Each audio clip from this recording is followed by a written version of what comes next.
بسم اللہ الرحمن الرحیم۔ کل جو ویڈیو بنائی تھی وہ فلسطین کا پہلے دن سے حضرت ابراہیم علیہ السلام سے لے کر آج تک کی بات کی تھی اس میں، اور آج سے آگے تک یعنی قیامت تک کی کچھ باتیں ہیں جو آپ سے ڈسکس کروں گی، اور آپ نے بھی اس پہ اپنی رائے دینی ہے۔ یہ سارا مٹیریل جو ہے ریسرچ کر کے اکٹھا کیا گیا ہے، اور اس میں کچھ چیزیں آگے پیچھے بھی ہو سکتی ہیں کہ کسی نے کچھ اور پڑھا ہو، لیکن لب لباب جو ہے وہ ایک جیسا ہی ہے سب کا،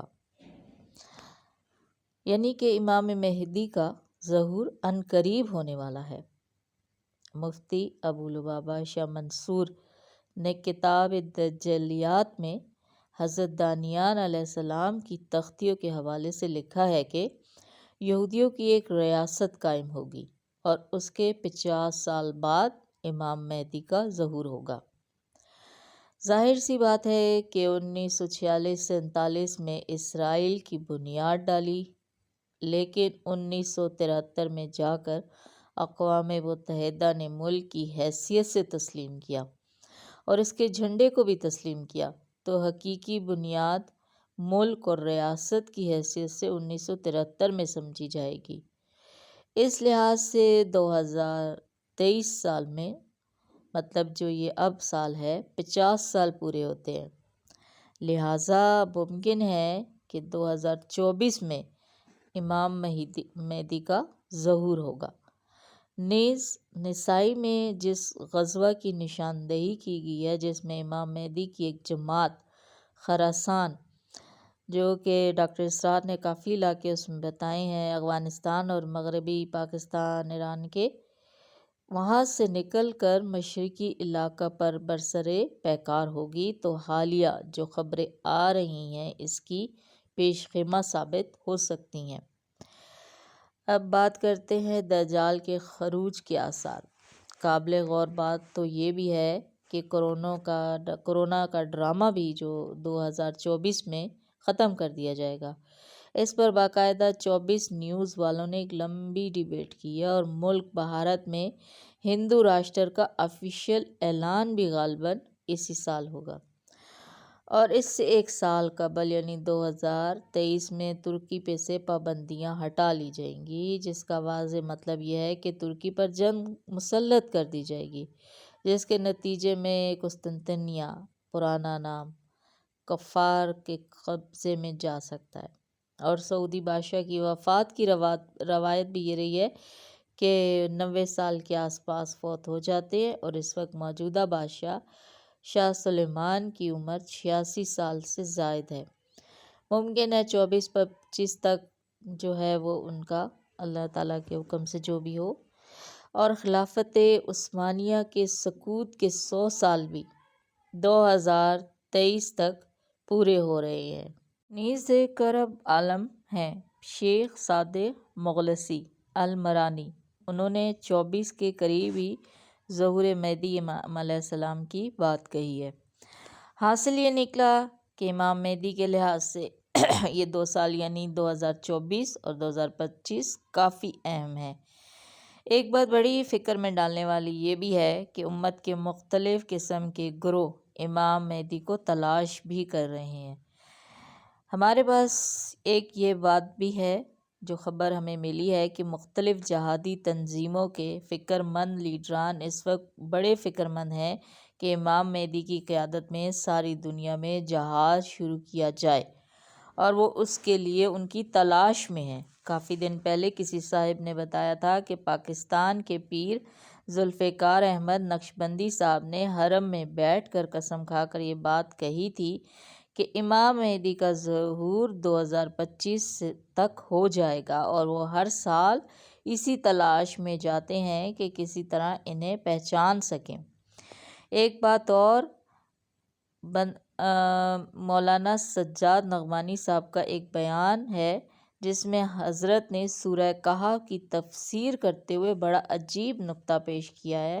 فرمایا اللہ نے دجال کے فتنوں کا ذکر سورہ کہف میں کیا ہے، اور سورہ کہف 15ویں پارے کے نصف سے شروع ہوتی ہے۔ اس سے معلوم ہوا دجال کا خروج 15ویں صدی کے نصف پر ہوگا۔ آگے فرمایا کہ 16واں پارہ شروع ہوتے ہوتے دجال کا ذکر ختم ہو جاتا ہے، جس سے معلوم ہوا کہ 16ویں صدی سے قبل ہی یہ فتنہ ختم ہو جائے گا۔ واللہ عالم۔ مزید یہ بھی فرمایا اللہ تعالیٰ نے دجال کے ذکر سے پہلے بنی اسرائیل کا ذکر کیا ہے، جس سے یہ معلوم ہوتا ہے کہ یہ لوگ اس سے پہلے کافی چرچا میں ہوں گے، یعنی انہیں عروج ملے گا۔ اب ہم حضرت کی ان باتوں پر غور کریں تو اس سے یہی اندازہ نکل کے سامنے آتا ہے کہ چونکہ دجال کے 15ویں صدی میں آنے کا امکان ہے اور حضرت مہدی اس سے تقریباً 5-6 سال قبل آئیں گے، اور اس وقت 1443 ہجری چل رہی ہے۔ 5-6 سال قبل مطلب 45-46 ہجری، جو انگریزی سال کے حساب سے 2024 اور 25 بنتے ہیں۔ امام مہدی کے ظہور کے بعد بہت ممکن ہے کہ 2025 کے بعد امام مہدی کی قیادت میں تیسری عالمی جنگ ہو۔ بہرحال جس طرح بھی غور کریں، یہی 2 سال سامنے آ رہے ہیں۔ معلوم ہوا کہ یہ 2 سال امت مسلمہ کے لیے بڑی اہمیت کے حامل ہیں۔ اللہ تبارک و تعالیٰ امت مسلمہ کی دجالی فتنوں اور سازشوں سے حفاظت فرمائے، آمین ثم آمین۔ اب بات شروع کرتے ہیں۔ نمبر 1، پہلے سیاہ جھنڈے نکلیں گے۔ نمبر 2، پھر غزوہ ہند ہوگی۔ نمبر 3، پھر ہندوستان میں ہندوؤں کا قتل عام ہوگا۔ نمبر 4، پھر ہندوستان میں دین کے بدخواہ لوگوں کا قتل عام ہوگا، جیسے گستاخ اور لعنتی قادیانی وغیرہ۔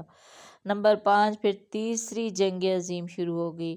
نمبر 6، پھر قسطنطنیہ مسلمانوں کے ہاتھوں سے نکل جائے گا۔ نمبر 7، پھر سفیانی کا ظہور ہوگا۔ نمبر 8، پھر حضرت امام مہدی علیہ السلام کا ظہور ہوگا۔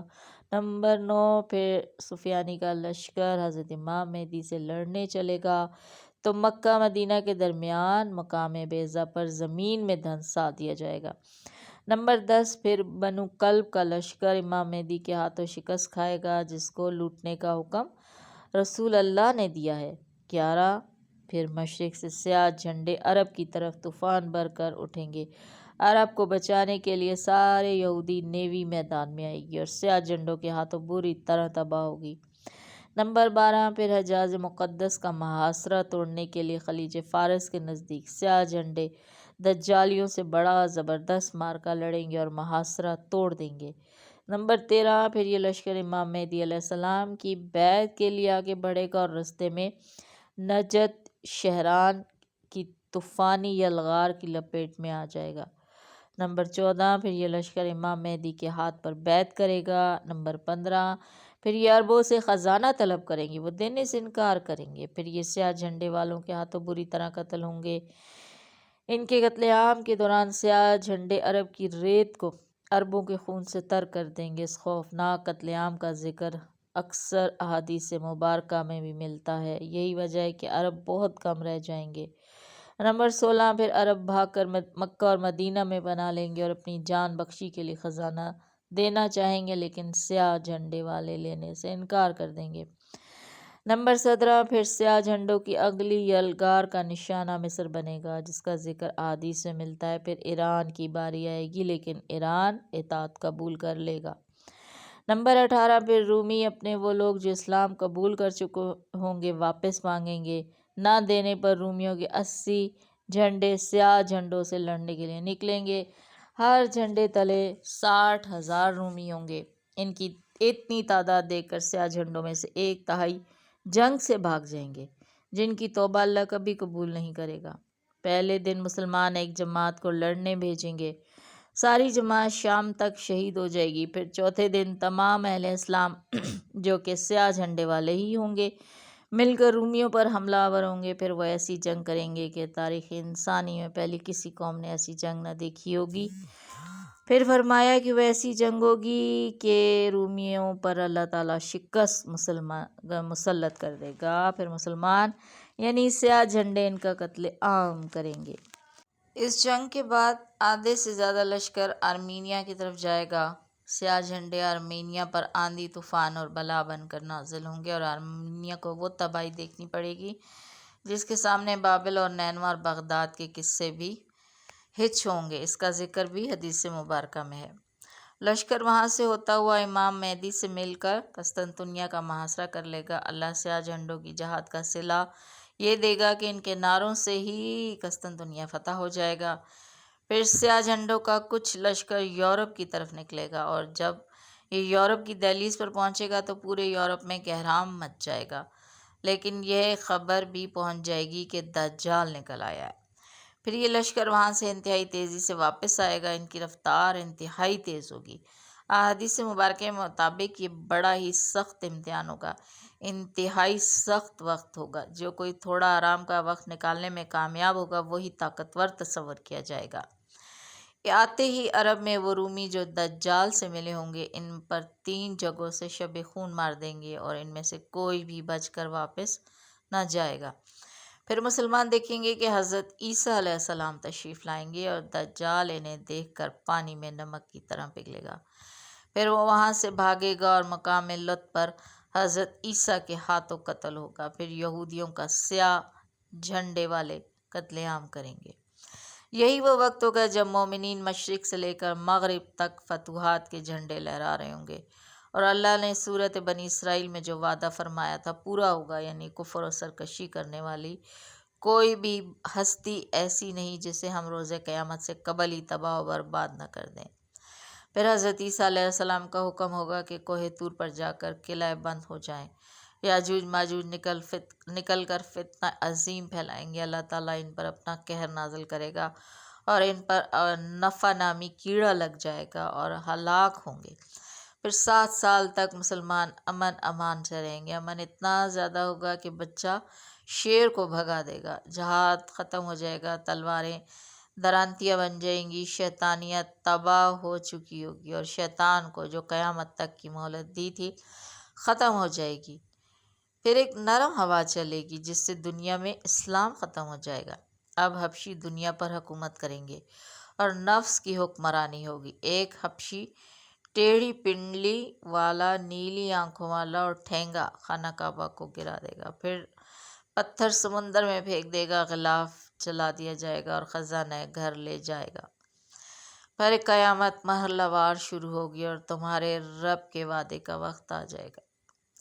فتنہ دجال بہت سخت ہوگا، اور اس سے حفاظت کے لیے ہر جمعہ کے روز سورہ کہف کی تلاوت لازمی کریں، اور سورہ کہف کی پہلی 10 آیات اور آخری 10 آیات کو ضرور یاد کریں، اور روزانہ اللہ تعالیٰ سے دعا مانگیں کہ اگر ہمیں وہ ٹائم نصیب ہو تو ہمارا ایمان جو ہے وہ سلامت رہے، اور اللہ تعالیٰ مسلمانوں کو اصلی جہاد کرنے کی توفیق عطا فرمائے۔